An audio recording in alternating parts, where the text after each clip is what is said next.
خدام الحجاج 2026 کی test preparation کس طرح کی جائے، کون کون سی بکلیٹ اسٹڈی کی جائے، تو اس حوالے سے بات کرتے ہیں۔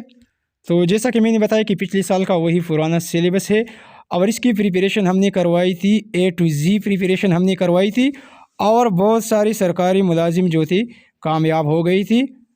تو ہماری تمام لیکچرز یوٹیوب پر موجود ہے، آپ اس طرح سرچ کر سکتے ہیں معاونین حجاج NTS test lecture 1 by UC learning tube, اس طرح آپ سرچ کر سکتے ہیں معاونین حجاج lecture 2 by UC learning tube, lecture 3 4 5 اس طرح 50-60 تک سرچ کرتی جائیے۔ فار ایگزامپل معاونین حجاج lecture number 30 by UC learning tube, lecture number 31 اور ساتھ میں بائی UC لرننگ ٹیوب یہ بھی لکھیے۔ انشاءاللہ اسی سال 2025-26 میں بھی ہماری پریپریشن جاری رہے گی۔ یہ لیکچر نمبر 1 ہے۔ باقی ویورز یہ ویڈیو کافی لمبی ہو رہی ہے، میں اگر اس طرح ایکسپلین کرتا جاؤں گا تو کافی ٹائم لگے گا۔ ضروری ڈاکومنٹس کے حوالے سے یہ بات یاد کر لیجئے کہ فی الحال آپ NTS فیس جمع کریں، وہاں پر جتنی بھی فی ہے اس کو سبمٹ کریں اور اپنا اپلائی آن لائن کیا کریں۔ NTS کو فارم بھیجنے کی فی الحال ضرورت نہیں ہے، نہ آپ نے اپنی ڈپارٹمنٹ سے NOC لینے کی ضرورت ہے۔ جو ساتھی لینا چاہتے ہیں یا لے سکتے ہیں آسانی کے ساتھ تو بے شک وہ لے لے، میں ان کو منع نہیں کر رہا کہ آپ اپنے ڈپارٹمنٹ سے NOC نہ لے۔ اگر آپ لے سکتے ہیں تو یہ بہت اچھی بات ہے، آپ اپنے ڈپارٹمنٹ سے NOC بھی لیں۔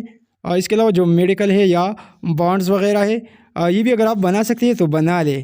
میں یہاں پر بات کروں کہ اگر آپ بنا سکتے ہیں تو بنا لیں، لیکن اگر آپ کے پاس ٹائم نہیں ہے، آپ نہیں بنا سکتے، آپ اپنے ڈپارٹمنٹ سے ابھی NOC نہیں لے سکتے تو یہ ضروری نہیں ہے۔ پچھلے سال الحمدللہ ہماری ساری کینڈیڈیٹس کی اچھی سے اچھے مارکس آ گئی تھی اور ان کی سلیکشن بھی ہو گئی تھی۔ انہوں نے بذات خود، میں نے بھی نہ میں نے اپنے ڈپارٹمنٹ سے NOC لی تھی، نہ جو چیزیں ہیں جو چیک لسٹ میں دی گئی ہے NTS کی سائٹ پر نہ میں نے یہ بھیجی تھی۔